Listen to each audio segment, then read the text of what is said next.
How many Europeans need to be slaughtered before we acknowledge that Islam is not a religion of peace? How many blood-stained bodies and limbs need to be strewn across airports and metro stations before we admit that Islam has a problem with violence? Putting a filter on your Facebook photo is not going to reduce terror. Starting a sympathetic hashtag on Twitter is not going to reduce terror. Creating a sappy cartoon is not going to reduce terror. Hugging a Muslim is not going to reduce terror. Calling someone an Islamophobe is not going to reduce terror. The only thing that will reduce terror is acknowledging and countering its root ideology, Islam. And just to remind you, Islam is a belief system, not a race. It's not racist to criticize a religion. This has nothing to do with Islam. They will lecture us once again. Yet in the past 30 days alone, there have been 23 Islamic attacks in 22 countries,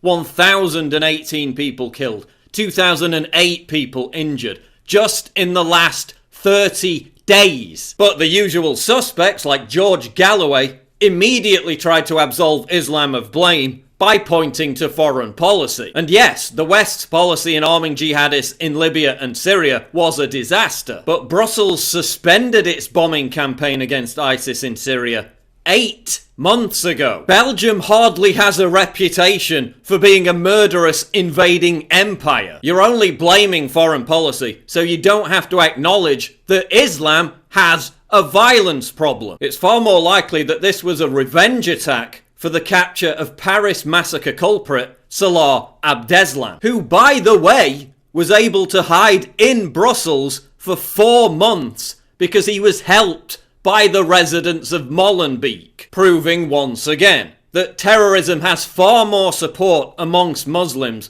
than the politically correct media will ever recognise. Residents of Molenbeek even rioted and attacked the police during Salah's arrest, calling the terrorist their hero. These terrorists emerge out of the same ghettos that leftists celebrate in the name of diversity. The same Muslim no-go areas that the media and politicians claim are a conspiracy theory, even as film crews are attacked every time they go near them. Hello, how are you? Liz Hayes and the 60 Minutes crew attacked. But who did some on the left blame for the Brussels attack? You guessed it, it's Donald Trump. Because he might have said mean things that offended the poor terrorists. Even though Trump warned about Brussels and was criticised for it just 2 months ago, calling the Belgian capital a jihadist hellhole. There's something going on, and it's not good, where they want Sharia law, where they want this, where they want things that, you know, there has to be some assimilation. There is no assimilation. There's something bad going on. And until we find out what it is so we can correct it, you go to Brussels. I was in Brussels a long time ago, 20 years ago. So beautiful. Everything's so beautiful. It's like living in a hellhole right now. You go to these different places.